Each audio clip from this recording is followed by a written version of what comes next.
Hi, Joel Greenberg. It's Life in Stages, the podcast, and today we are going to be talking with and listening to and hearing from Nancy Palk. And how do you do, Nancy?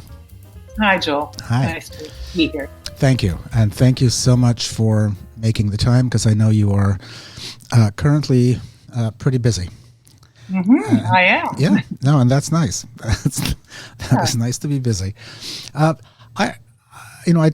think I know I start these conversations in the same way. The only sort of scripted point that I have, and it's a curiosity of mine, since you've spent your lengthy career in the performing arts, was that something that you grew up with? Is it something which was instilled in you, or that your upbringing fostered?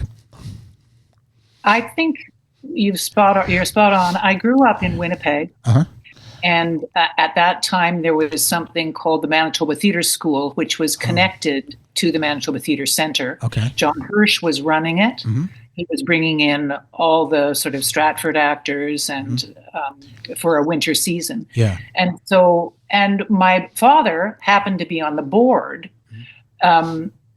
So I was going to theater, and not just children's theater, because I moved from Winnipeg when I was 12. So I see. I think I started taking piano lessons in about grade 4, and then my very best friend said, "Why don't we do this Manitoba Theatre School instead?" And so I was happy to let go of the piano because it was far too much work, and joined this, wonderful group. David Barnett, who is Tom Barnett's father, ran it, and a woman named Elizabeth Dolby. It was really instrumental. I just loved it. We put on, Grinling Gibbons and the Plague, where bring out your dead. And I was always playing the men's roles, because I was they probably had about 2 men in the whole class, and I was the tallest person, including the men. So I always got, had to rough up my blue beard and play all the men. That was a lot of fun. And when I was very young, like maybe grade 5, I interviewed, because we had to do an interview at school, and I interviewed John Hirsch for the first time. Now, had all my questions prepared, and the fact that he did it, and the only reason he did it, was because my father was on the board. But I was just desperately trying to write down all of his answers, and he, finally had to say, just, throw all that away, Nancy, and just listen. So anyway, it was a lot of fun. The year after that, I interviewed the Archbishop, who lived across the street. So I got quite flashy interviews. Anyway, and then I moved to London, Ontario. Okay. And they, at that time, it wasn't the Grand Theatre; it was the London Little Theatre. Right. And so I had a wonderful teacher in high school who started doing musicals. Tom McCamus was in my year, and we did musicals together, as was Alicia Jeffries, who's now an agent. Yeah. I guess retired now that I think of it. Yeah, she is. Anyway, so it was right from the get-go. Right. I was interested in it. I went to Queen's University with sort of a general BA, but while I was there, what was wonderful about it was because they didn't have a fine arts program. Right. Anybody could be in any of the plays. So I could be in first year and being in the plays that, if you were in a fine arts program, you don't even get to be on the stage until about 3rd or 4th year. Yeah. So I spent all my time in plays. Yeah. And then auditioned for the National Theatre School. Right. Got in, and that was that. Yeah. Well, that's a lot. And you already had an extensive history before you were even sort of technically working in the profession or working professionally. Sure. Yeah. And the stamina, I understand that, because I think my path was not so very different. I don't know when you were at Queen's in particular, I guess, when you were exposed to the possibility of many disciplines and courses and ideas. Did you allow yourself the freedom to explore beyond theater? Oh, for sure. I took a philosophy course. I took an English course. I took some wonderful music courses. Right. They had an extraordinary music course in which I was in a composition class, and I was also taking vocal lessons from one of the top professors or teachers there, and also had to be in a 90-person choir. Wow. And with those three components, it was one course. It was wonderful. I tried, my father said, you've got to take economics. So I dutifully took economics, and, after barely getting through, I dropped that. Yeah. I think it was always going to be pretty obvious to me. Yeah. Yeah. I wish I'd taken some history. I dropped history in high school pretty early because I think I hate to insult anybody. I was sort of bored with Canadian history, in middle school. And so I missed out on a lot, but that just meant that I've got time that's what's great about being in the theater, is that you're forever being asked to research other time. Yeah. Yeah. No, the Canadian history thing, I remember when I was in high school, I was in Montreal. So this was pre-Cégep. So we were high school ended at the end of grade 11. So we were in current terms, relatively, we were really young. I was finished university when I was 20, but at the time, because that's what everybody did, there was nothing unusual about it. But I do remember, I think 10th grade was Canadian history, and we had this really boring book called Canada Then and Now. Right. And it was really a slog. And for some reason, I think it's probably obvious, maybe the attraction to theater or stories or something, I was fiendish about British history. So when we were doing that, the kings and the queens and the intrigue, that was so powerful.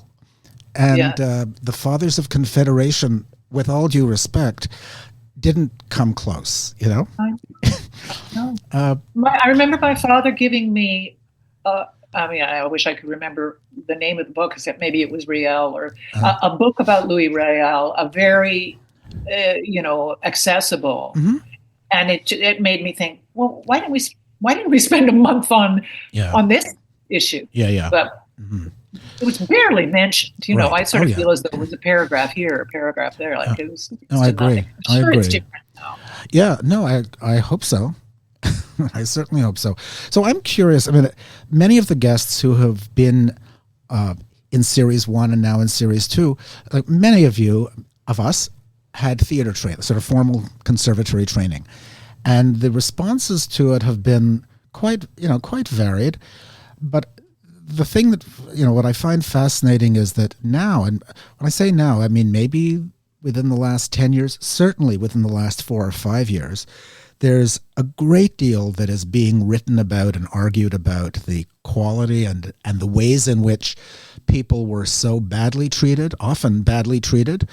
A lot of that, reading sort of daily, there's a British daily called The Stage, and it has been astounding that I'd say certainly weekly and maybe even more frequently than that, another school comes under attack. Another school is threatened with closure because of past behavior.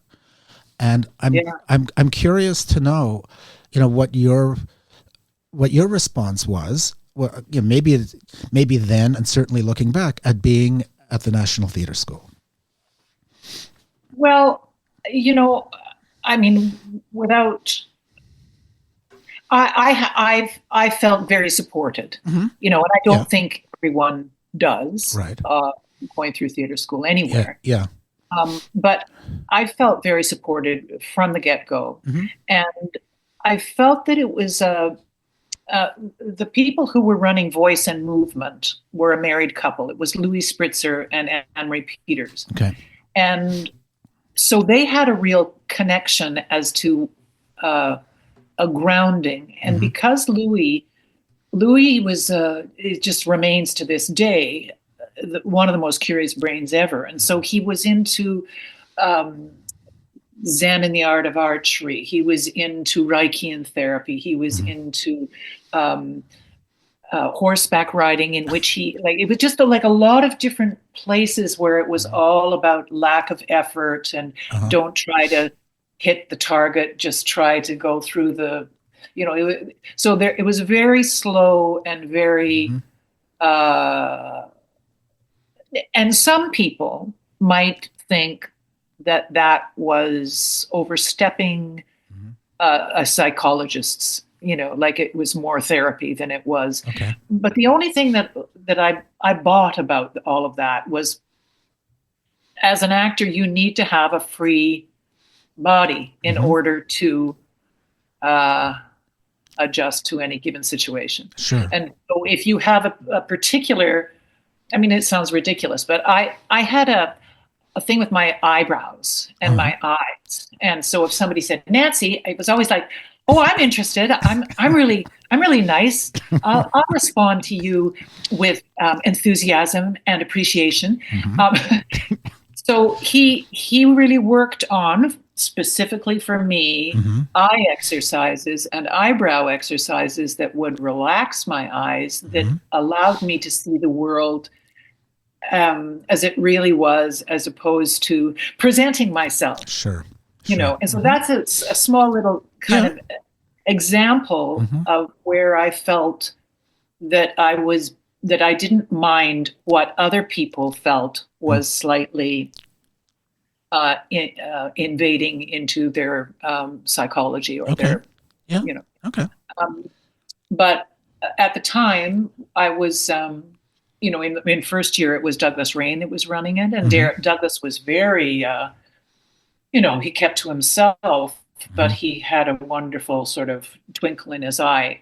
And then I got to know him very well after school, once he had left and I graduated. Both Joe worked with him at the Shaw Festival, and I worked with him on the dining room, and we went out on tour.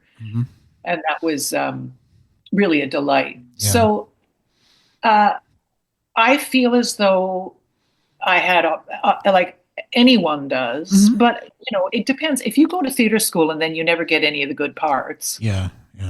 And you're doing plays every year and you're forever getting the small parts, I can understand why it's not as much fun as when, I was in a class with Judith Thompson, Shauna McKenna, Joe Ziegler, myself, and in the end, a girl named Barb Duncan who left to become a teacher. So there was only, in the end, they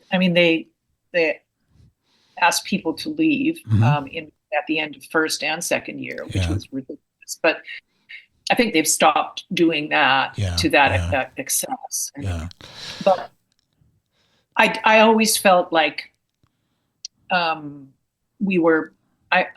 was pretty well treated, as was obviously Shauna. And once they figured Judith out, she was also very welcomed. But I know that she had some, rocky times in the first year. Yeah, I mean, no, that is great. One of the things that you just mentioned about people, about the imposed attrition. You will not be coming back, and that's a killer, because we all develop, or we grow in different ways, and you can't put a timeline on any of it. And at the same time, I certainly understand. I mean, I taught in a conservatory for a couple of years, and that dilemma of how do you address a student who appears to not be developing much at all, and do you keep what impact does that have on the entire group, because the groups are not large to begin with, and now that's a really hard one. I also had a difficulty with, because I won't name, because I have taught in a lot of different places, but there was one place where I would come at the end of first year to do a Shakespeare session. And some people would respond to Shakespeare that they hadn't responded to when they were doing scene study in the fall. But I got the feeling the decisions were made in the fall, right? And it didn't matter, what the incoming teacher felt about their progress. There's a lot of tricky, and they're accepting more people in first year than they probably should, but they need to get money. Yeah. And now they're all closing anyway. Oh, I know. It's in Toronto in particular, I guess it's always seemed to me that there are too many programs that call themselves, professional conservatory. There isn't close to enough work to satisfy. I mean, there's no guarantee that anyone will get work or the kind of work they will get, but there's I think a pretty good certainty that with the number of available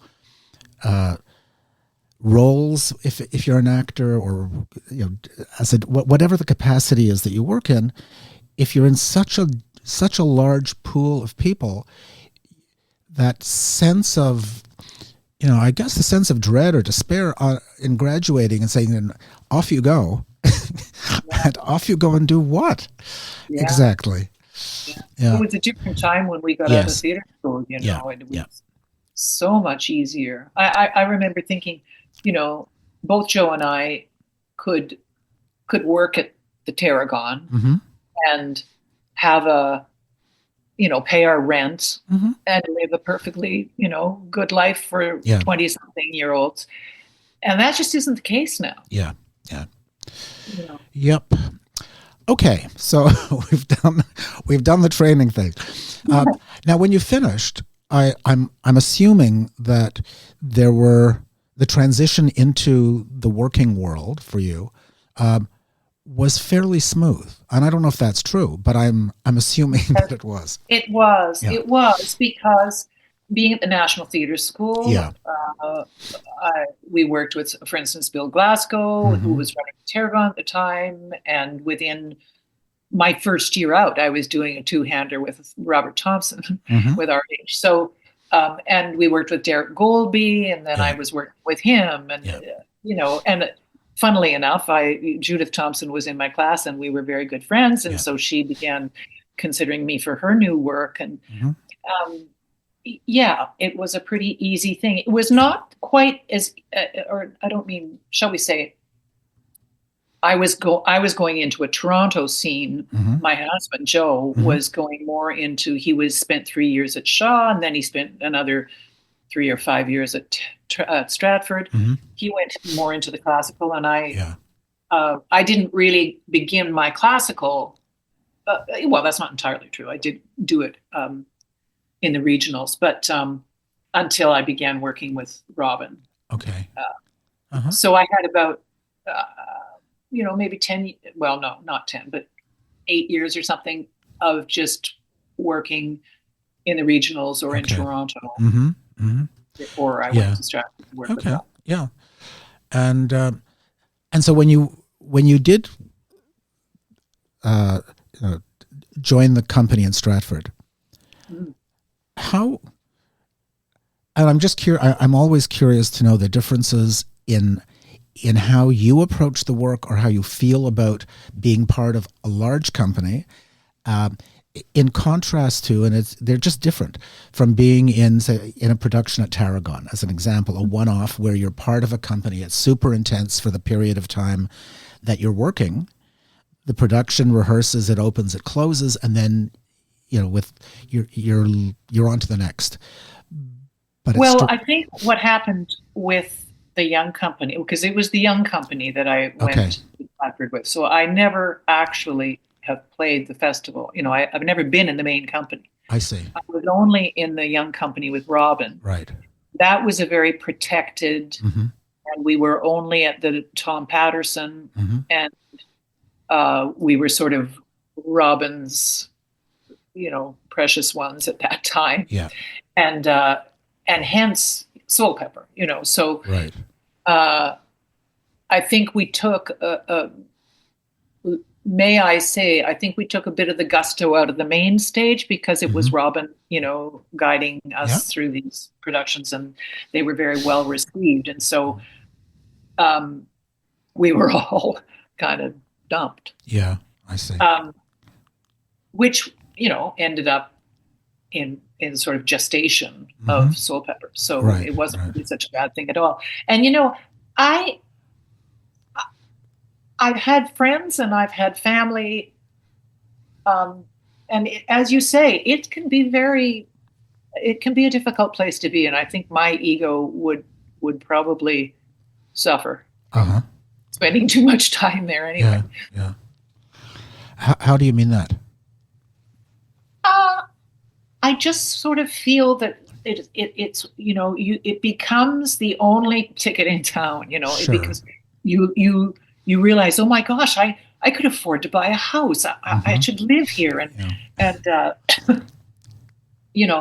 the sort of small town life, if you're in the company, is so idyllic. And then, then the season comes when you're not needed. And you feel like you have to start from scratch. Whereas living and working in Toronto, you sort of, you feel like you're a working actor. There's no entitlement. Yeah, sure. Yeah, I certainly remember friends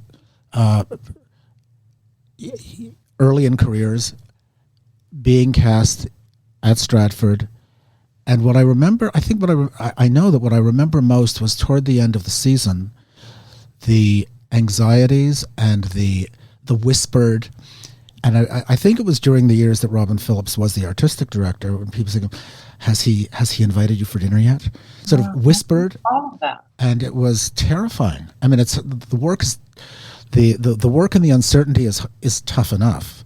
But added to that, I'd never, I wasn't part of that, but I was part of, I had friendships, and those people were, some years. I remember one person who was there. I think she was there for 2 or 3 seasons, and I would see her, and honestly, we could be outside, we could be in a park, and she was still whispering and looking around to make sure that nobody was. And she wasn't, she wasn't she wasn't an overwrought personality until she had that piece of it. And I think when she wasn't when she wasn't asked back, and I don't think she ever did go back again, there was a certain sense of relief that she was at least, spared having to go through that again. For sure. And if the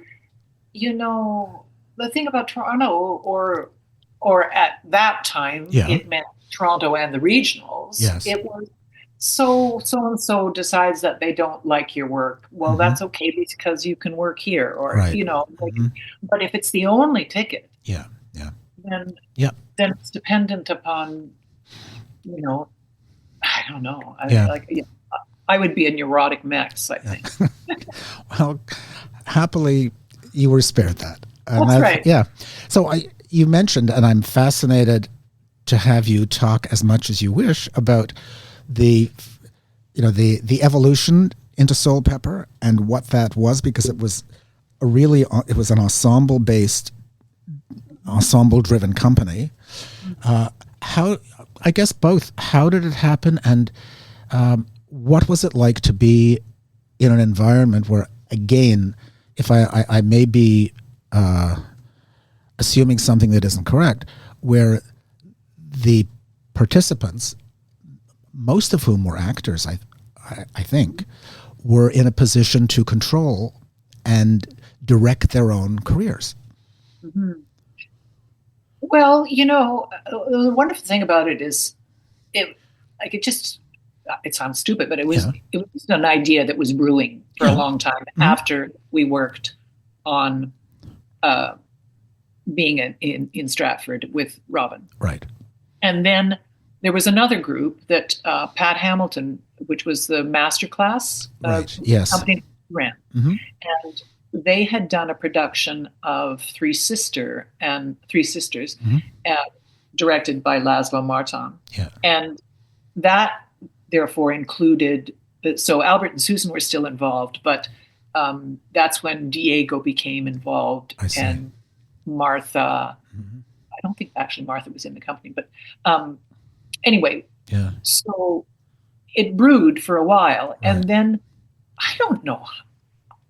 I just think it took Albert's chutzpah, which was basically saying, and now we're going to be Toronto's classical theater, before we'd ever done a production. Right.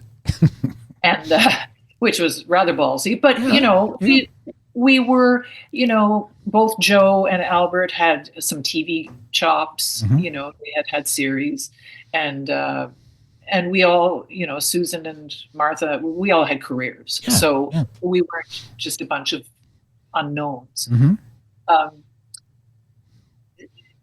Once we received Robin, his acceptance to start the first season. Yeah. That was a rocky season. But what was amazing about it was watching someone who we did Don Carlos and the Misanthrope. And Don Carlos, is this big unwieldy play, probably 4 or 5 hours long. We were collectively adapting it with Robin, which was fascinating, while also trying to rehearse the Misanthrope. And so in the end, the rehearsals were 5 days out of 6 were on the Don Carlos, and the Misanthrope was just kind of literally got 1 day a week. Right. And so it was such a time. But I think Robin knew, that's where his passion lay, was trying to wrestle this piece to the ground. Yeah. But also I think he knew that Don Carlos was going to make a bigger mark than if we did a good production of Misanthrope. Right. And he couldn't have been more right. Yeah. But it was rocky for sure. And we started off, I'm sure as we had 4 artistic directors. It was Albert, Diego, Diana LeBlanc, and myself. Okay. And that lasted, I don't even think it lasted a year. It lasted a few months. We could never get 4 people to make a decision. Yeah. And or be, it was before Zoom. You couldn't even. So it was very obvious that, like Albert, we were had to write for money to our dentist and our doctors and our, friends and family. It was trying to get enough money, but at least that's where Albert was just such a genius. To be able to talk to donors and excite them. Yeah. And because the work was good in that first year, I think it it sort of spoke for itself. So it wasn't as though they were taking a big risk. Sure. And how long was there sort of the foundational company? Because I know things changed, and for sure. Yeah. And not who's in and who's out, as far as I think that some people would feel resentful and back out for a little bit, or I think everybody was still very much a part of we were the founders. The founders aren't going to change. Right. Technically, I'm still the, founders rep on the board. Okay. But, it's certainly changed once this happened at Soulpepper. Yeah, I'm not being disingenuous, and I'm also not digging, because what you're saying is so interesting, because I was one of the founding members of Studio 180 Theatre, and this is sort of around 2002, 2003, and I was the artistic director for the first 20 years. So it certainly didn't begin with the same scale that Soulpepper was, but in principle, it was very similar. And there are many companies that begin that way. Steppenwolf in Chicago is maybe, it was an example that we looked at a number of times as, how long can a group of people move forward at the same pace. And well, yes, and it came down to, and I forget it was pretty early, when there were rumblings. It was, what does Soulpepper owe you, and what do you owe Soulpepper? Yeah. Soulpepper does not owe the founding members a career. That's not, it was defined and quite rightly,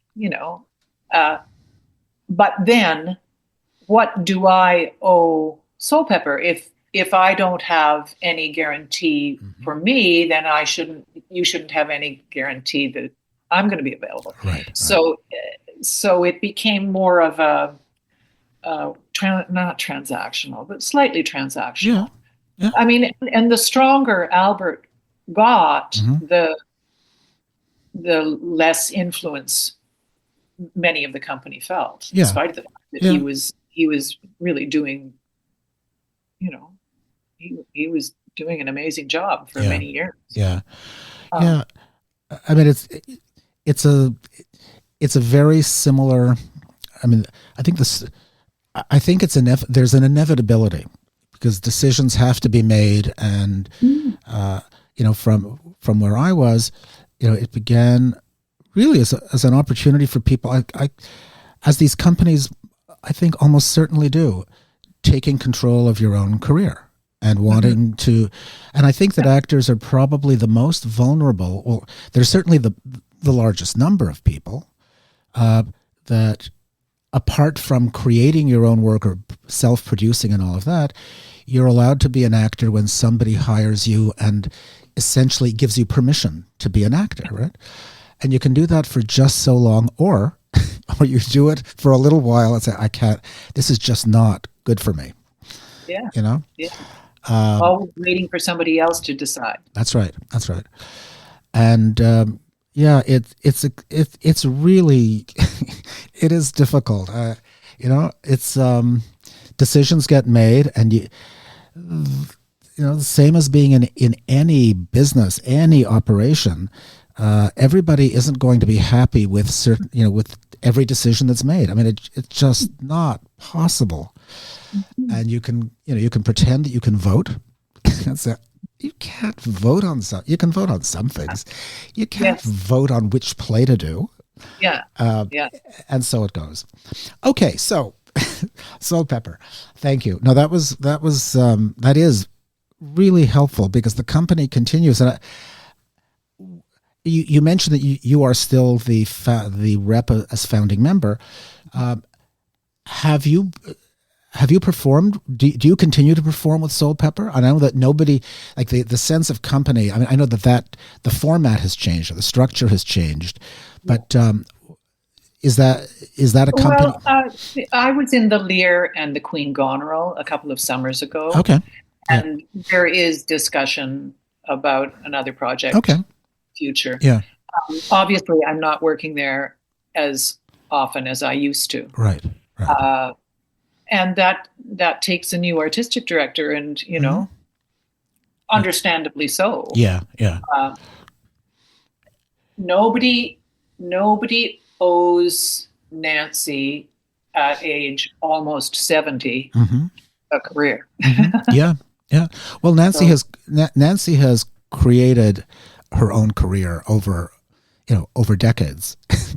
That word, decades. I was, recently, one of the guests in the second series is Sherry Flatt, who I've known for a very long time. And when we began, I said, Sherry, we met, and the number, I said, we met 55 years ago.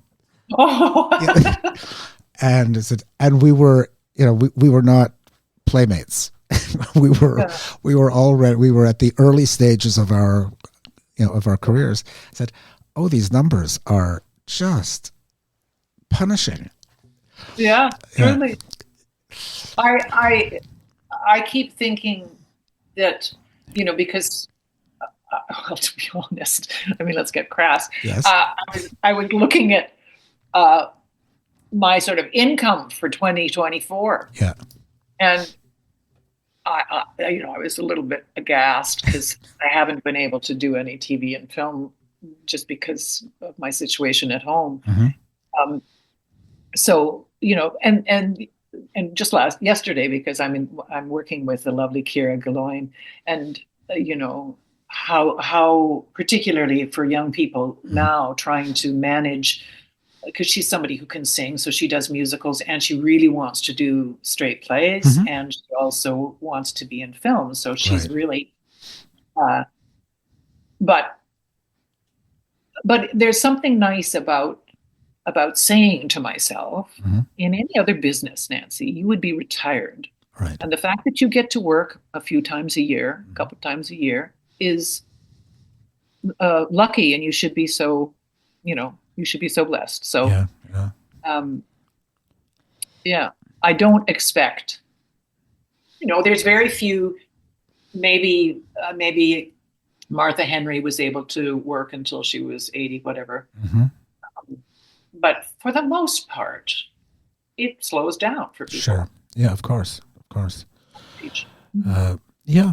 And there is I think there's also, there is the issue of age, of course, and the roles and what's available and what is done. And there is also, the novelty of new people.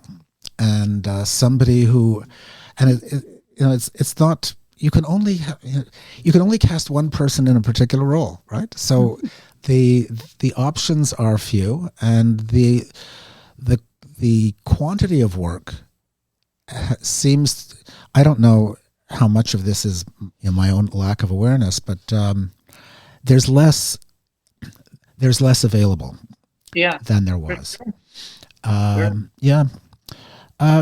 So it raises something that I've asked some other guests as well, is that when I look at your resume and your background and the depth of it, it seems for long periods of time that you were working essentially nonstop. Now I don't know if that's true. The perception, and I think looks like that, but. So how does that? Are you naturally able to, or were you when you were first? Well, I don't know do you have a first memory of when the work suddenly seemed either to stop, or you were aware that there wasn't something coming up? Well, you see, that's where I have been lucky, because I think I might go for 5 or 6 months without work, but I usually know that there is something just in the future to keep me, sure. To keep me thinking, oh, well, I've got that. Yeah. There's always TV and film.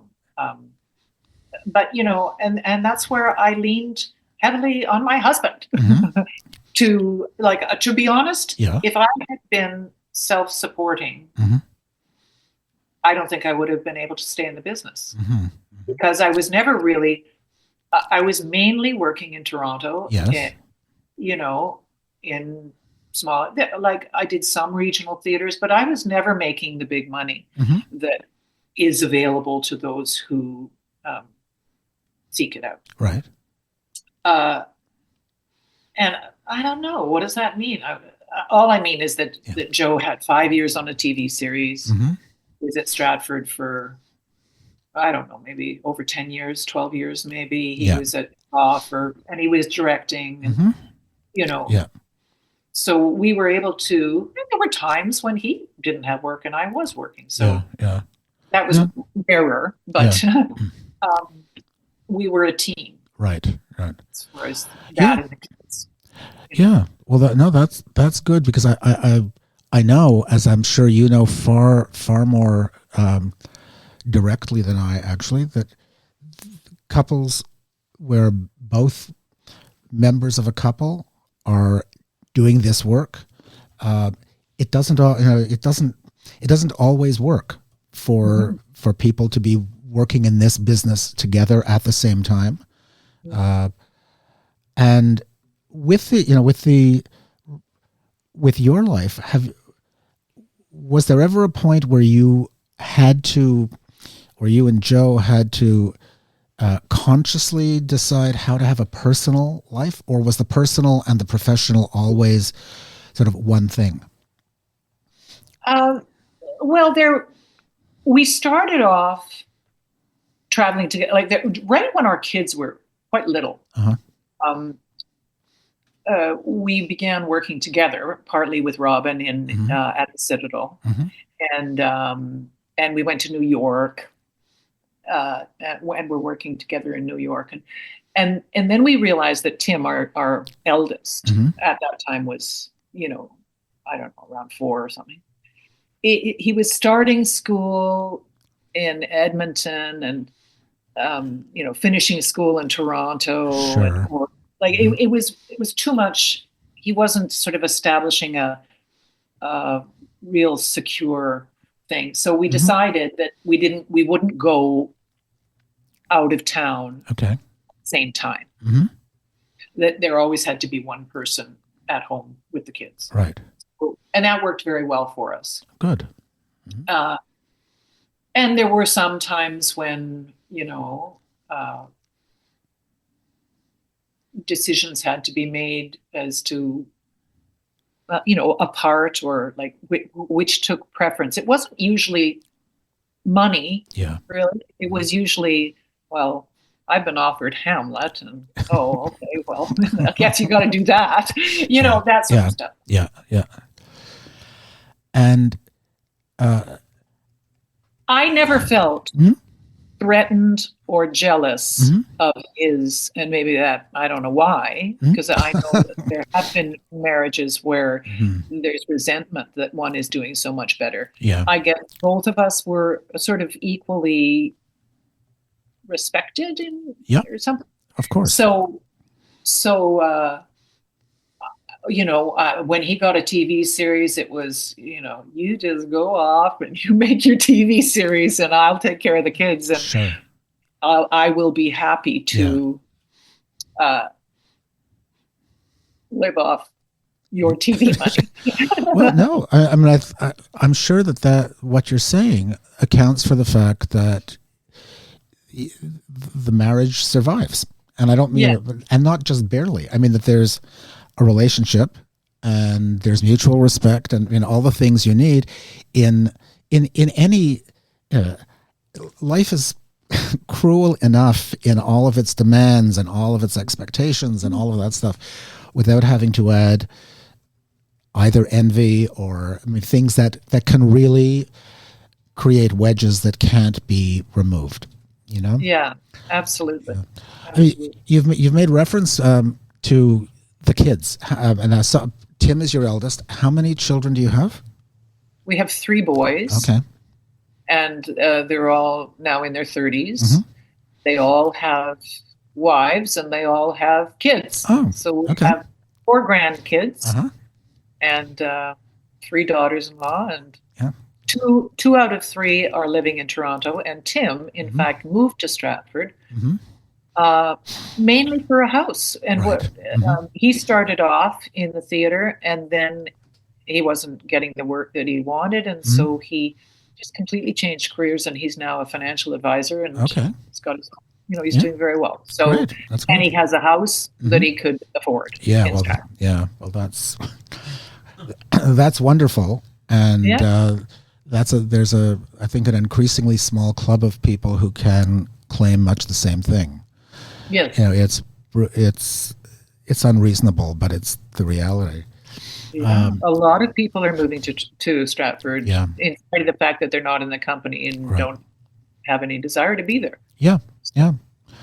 No, actually, a very close friend of my wife's moved from Montreal to Toronto and was in Toronto. She and her husband were in Toronto for about a year, and they just couldn't. They said, for what they could afford in rent was so awful.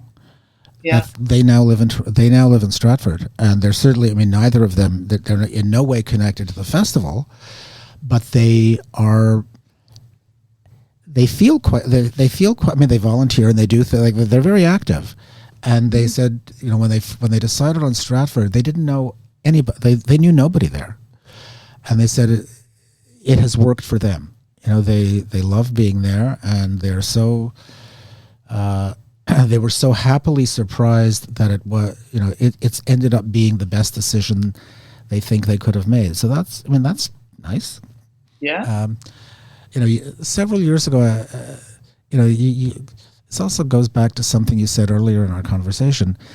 It wasn't unusual for an actor to be hired at Stratford, to then move to Stratford, and several who said, once I moved there, I never worked there again. Yeah. And it's just, when I taught at the University of Waterloo for a number of years, and we often hired Stratford mostly actors in the off season to teach courses, and it just happens. Like, Stratford happens to be in that terrible winter zone that you can wake up and it's like Brigadoon. The town, you're not sure when you're going to be out. I remember driving from, I guess Joe must have been in the company, and so we were living in Stratford, and I was doing something at the Grand, which is a very easy ride. Yeah. And in one of those snowstorms, I had the door open, driver's door open, trying to search for the yellow line. Oh yes, yeah. Oh, the famous yellow line. No, I remember. Oh, as you mentioned that, I worked at Theatre London just before it became the Grand, and it was when Bernard Hopkins was the artistic director. And I was there I worked there for a couple of seasons, and I remember doing a show that opened. It had to have been in January or February. It was winter, and I did the work. I came home, and then my wife and I drove to see a performance. And when we came back the next day, I don't know how we got home. I kept imagining the car sliding into the ditch because it was. I didn't. Well, you couldn't find the exits. Exactly. You couldn't exit. That's right. And I would follow a big transport truck. That's right. And just hope that I didn't follow it too closely. Yeah. Trusting that they knew what they were doing. Yeah. So we're getting close to the final thank yous, but I am curious. When you were early in your career, or not only early, through your career, and even before the career itself, I know from what you're saying that there have been people who have been like seriously important in your development or in inspiring you, whether you were aware of it at the time or not, or whether sometimes that's in hindsight, we realize what somebody's impact has been. Do you want to, can you talk about that a bit? Well, certainly. I have quite a few. I've been really, really fortunate, Mm-hmm. I would say, right from when at the Manitoba Theatre School, Mm-hmm.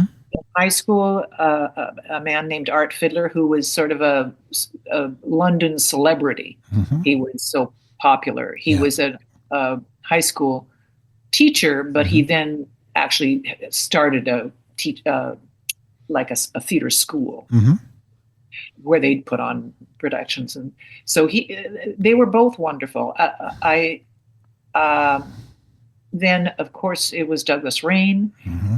I think the people I've mentioned already, yes, but Louise Spritzer had a huge impact on both Joe and I, mm-hmm.